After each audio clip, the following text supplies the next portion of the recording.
Revision कर लेते हैं हम लोग सिस्टेमिक ल्यूपस एरिथेमेटस का। सिस्टेमिक पूरे सिस्टम में मल्टी ऑर्गन दिक्कत काउज करता है। ल्यूपस वॉल्व से आता है, इसमें वॉल्व बाइट तरह का शरीर पर निशान बनता है। एरिथेमेटोसस मतलब इरिथमा, ये भी स्किन पर बने सिंबल साइंस का ही उसके बेसिस पे इसका नाम है। ठीक। Systemic lupus erythematosus is a chronic, काफ़ी लंबे समय का क्रोनिक, 6 हफ्ता से अधिक मोस्ट ऑफ द केसेज में। मल्टी सिस्टम, जैसा कि मैंने बोला मल्टी सिस्टम है, इसीलिए इसका सिस्टेमिक नाम है।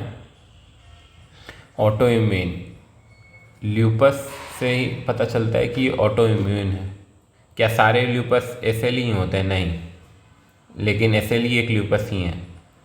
ठीक। ऑटो इम्यून है तो characterise by production of autoantibodies against nuclear and cytoplasmic, nuclear and cytoplasmic antigen के खिलाफ बना लेता है, जिससे leading to immune complex deposition. Immune complex का डिपोजिशन बढ़ने लगता है, इन्फ्लामेशन होने लगता है और टिश्यू फिर डैमेज होने लगता है और मल्टीपल ऑर्गन में फेलियर या फिर कुछ ऑर्गन में दिक्कत होने लगता है। ये वाला पॉइंट मैं आपको आगे बताऊंगा, इसका पैथोजेनेसिस में रोल है। ठीक है। एज, जितनी भी ऑटो इम्यून वाली डिजीज़ हैं वो लेडीज़ में ज़्यादा होती हैं। ये रिप्रोडक्टिव एज है लगभग मोस्टली 9:1 के रेशियो में। एक हंसी वाली बात यह है कि फीमेल्स में ऑटो इम्यून डिजीज़ ज़्यादा मिलते हैं। सोचिए खुद ही उन लोग अपने अंदर बीमारी बुला लेती है, हंसने वाली बात है। जेनेटिक प्रीडिस्पोजिशन सब रटने वाली चीज़ें हैं, तो कुछ नहीं कर सकते हैं। एनवायरमेंटल ट्रिगर्स में UV light, infection, drugs associated भी एसएलई होता है, ये बात ध्यान देने वाली है। और ओसीपी वगैरह से भी, जिनके फैमिली हिस्ट्री में ऑटो इम्यून डिजीज होता है 60% होने के चांसेस बढ़ जाते हैं। ठीक है। यही वाली एचएलए वाली बात यहाँ लिखी हुई है। इसमें एक चीज़ है कि कॉम्प्लीमेंट सिस्टम में यदि गड़बड़ हो, किसका तो इस पर एमसीक्यू भी आता है। ये भी एमसीक्यू है, लेकिन सब हल्का एमसीक्यू है, ज़्यादा सब पे नहीं आता। कॉम्प्लीमेंट सिस्टम में दिक्कत हो जाए तो जब सेल क्लियरेंस होगा ना एपोप्टोसिस के दौरान, तो बढ़िया से क्लियर नहीं कर पाता, तो सेल यही न्यूक्लियर और साइटोप्लाज्म के हिस्से गलती से इम्यून को ट्रिगर कर देते हैं। हाँ, तो अब मैंने बोला था ये कुछ खास तरह के ड्रग्स भी, तो ड्रग्स के बारे में देखिए यहाँ लिखा हुआ है। Hydralazine, procainamide, isoniazid.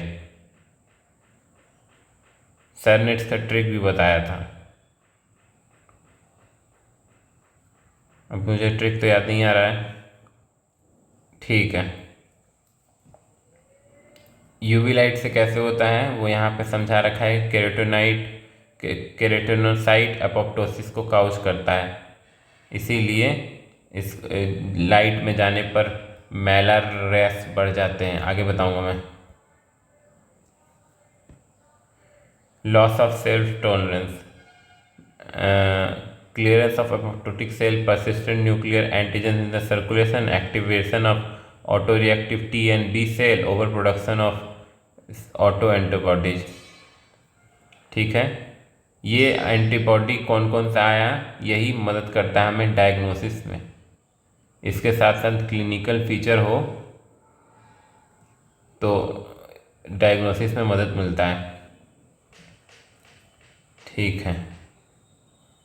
ये सब आपको याद रखना है। एएनए होता है पर एएनए स्पेसिफिक नहीं है। एंटी डीएनए, देखिए बोले ना उसमें डीएनए का कंटेंट और न्यूक्लियर का कंटेंट, ये भी यहीं से आया है। न्यूक्लियर ऑफ न्यूक्लियर एंटीजन, ये यहाँ से आया है और यही यहाँ से आया था। Everything is connected. ये एंटी स्मिथ ये स्पेसिफिक है, तो ये आपका बहुत ज़्यादा मदद करेगा डायग्नोसिस में। बहुत सारे एमसीक्यू का आंसर यही होगा। एंटी फॉस्फोलिपिड एंटीबॉडीज, जब सेल टूटेगा तो उसमें से फॉस्फोलिपिड भी तो निकलेगा, वही वाला हिस्सा है। Immune complex deposition, antigen antibody complex deposit in the small vessel. Type 3 type का, हाँ मोस्टली तो यही होता है, टाइप 2 भी होता है लेकिन मोस्टली यही होता है। ऑर्गन डैमेज, ऑर्गन डैमेज बहुत सारा होता है। सेरोसाइटिस लंग्स में हो तो प्योराइटिस हो जाता है। वेस्कुलाइटिस वेसल्स में दिक्कत। ग्लोमेरुलोनेफ्राइटिस आगे चल के ल्यूपस नेफ्रोसिस करेगा। ठीक। चीफ कंप्लेन आपके पास वो क्या क्या लेके आ सकता है, वो आपको लेके आएगा मेलर रेस, जहाँ पे नाक के आसपास बटरफ्लाई लाइक रैसेज बन जाते हैं। ये छूने ये पालपेबल नहीं होते।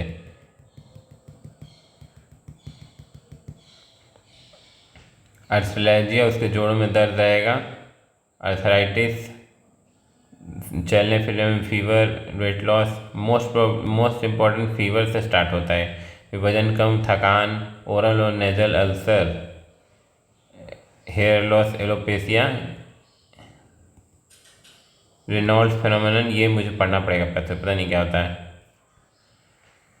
हाँ, सिस्टेमिक फीचर में देखिए स्किन पे मिलेगा मेलर रैश, इसमें बहुत ज़्यादा है। मैंने जो आपको बोला ना क्लिनिकल फीचर्स, ये कम से कम यहाँ पे 10 से अधिक होने चाहिए। वैसे एक क्लिनिकल होना चाहिए, प्लस डायग्नोसिस में आए एंटीजेंस भी होने चाहिए।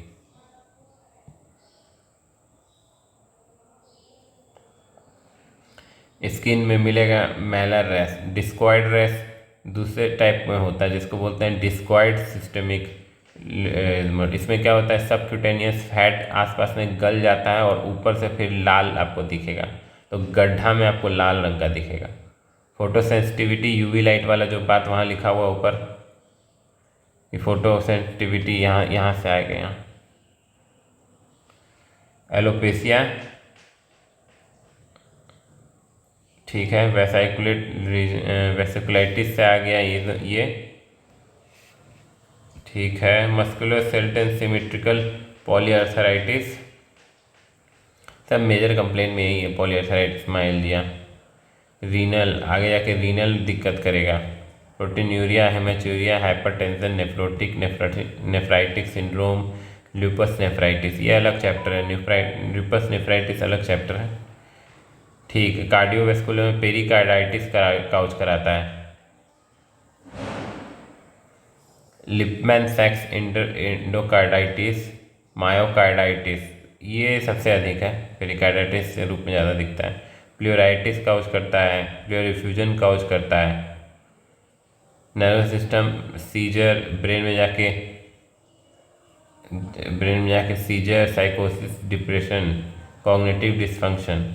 हेमेटोलॉजिक एनीमिया काउच करता है। आपके ही सेल के खिलाफ तो सेल टूटेगा तो कौन सा होगा, normocytic, normochromic. Leukopenia, thrombocytopenia. Gastrointestinal में वेस्कुलाइटिस, जिसके कारण नेक्रोसिस होने लग जाएगा, वेस्कुलाइटिस के कारण। Reproductive, recurrent pregnancy loss, APLA syndrome हो गया, इसका अलग से चैप्टर है पूरा। डायग्नोसिस क्राइटेरिया, यूलर क्राइटेरिया, ये नाम याद रखिएगा। कम से कम न्यूक्लिक एसिड तो मिलना ही चाहिए, पॉजिटिव मिलना जरूरी है। टाइट्रेशन कराएंगे किससे, टाइट्रेशन कराएंगे IIF से, इनडायरेक्ट इम्यूनोफ्लोरेसेंस के। ANA होने से कोई फ़ायदा नहीं है, ये वाला पॉजिटिव होना चाहिए, क्योंकि ये टाइट्रेशन बताता है। ये क्वालिटेटिव टेस्ट है, ये क्वांटिटेटिव है, ये आपको टाइट्रेशन बताएगा।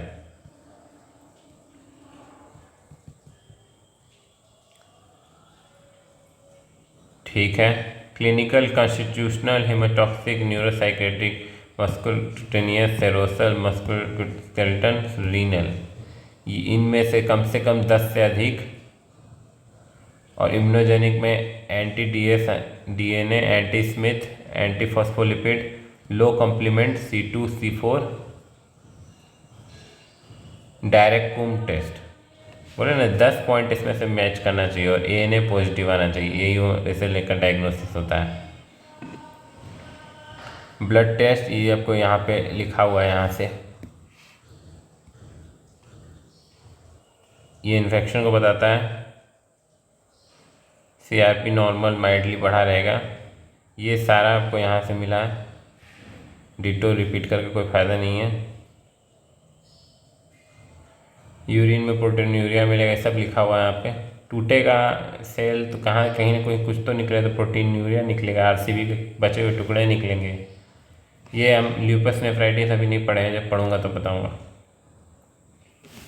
आगे बढ़ते हैं। डिफरेंशियल डायग्नोसिस में इसका सबसे बेस्ट है रूमेटॉइड अर्थराइटिस। क्यों?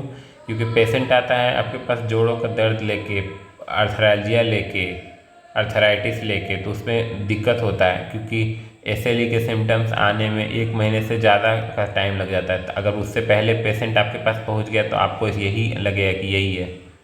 SLE में मल्टी ऑर्गन जो भी ये सब सिम्टम्स आ रहे हैं उसको आने में टाइम लगता है। ठीक।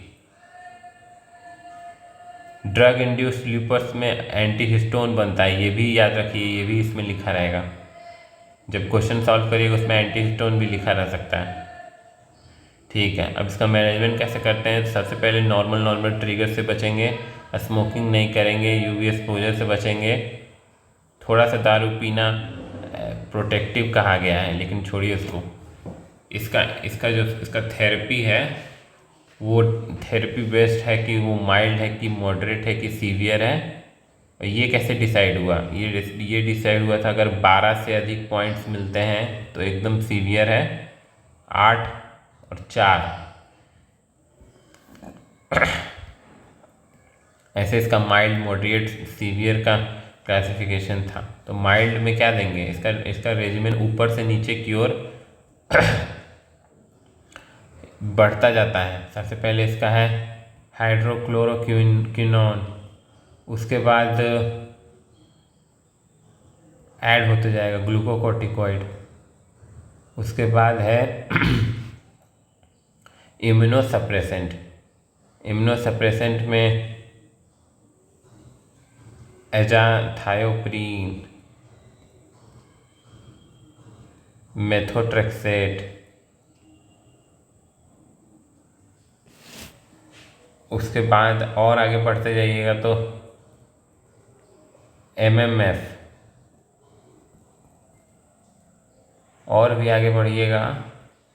मतलब इसका है कि माइल्ड सबसे कम में ये चलेगा, फिर उसके बाद ये चलेगा, उसके बाद और बढ़ते जा रहा है ये। उसके बाद चलता है बेली मुआब,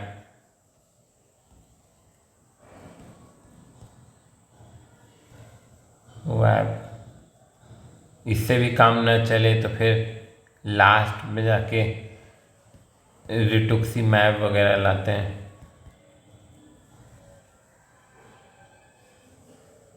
इसका हमेशा ऊपर से नीचे की ओर ही चलता है। शुरुआत में ये देंगे, फिर ये देंगे, फिर ये देंगे और फिर ये देंगे, जैसे जैसे सीवियर होता जाए। हम ग्लूकोकोर्टिकोइड को टेपर करके 5 मिलीग्राम से कम लाने का कोशिश करते हैं और यही 5 मिलीग्राम ये देते हैं। अगर ठीक ना हो तब जाके इम्यूनोसप्रेसेंट ऐड करते हैं कि हाँ भाई नहीं हो रहा सप्रेस, और देना पड़ेगा।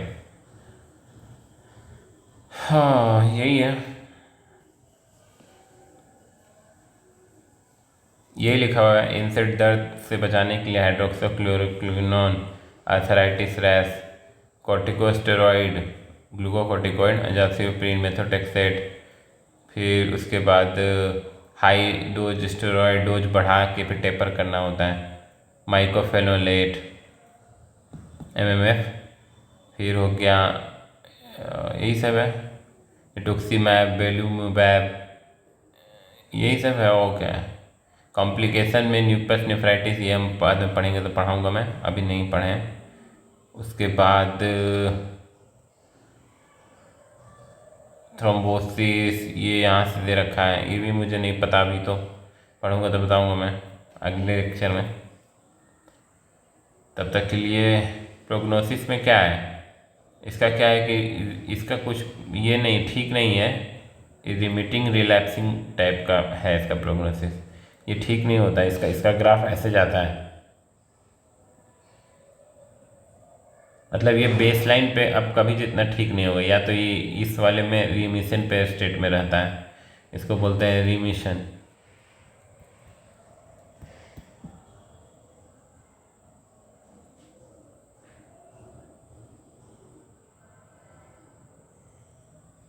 बाकी इसमें सबसे ज़्यादा मौत होता है कार्डियक एक्टिविटी के कारण, लिखा है कि मोस्ट ऑफ द केसेज में 10 ईयर से ज़्यादा सर्वाइवल है इसका। बस।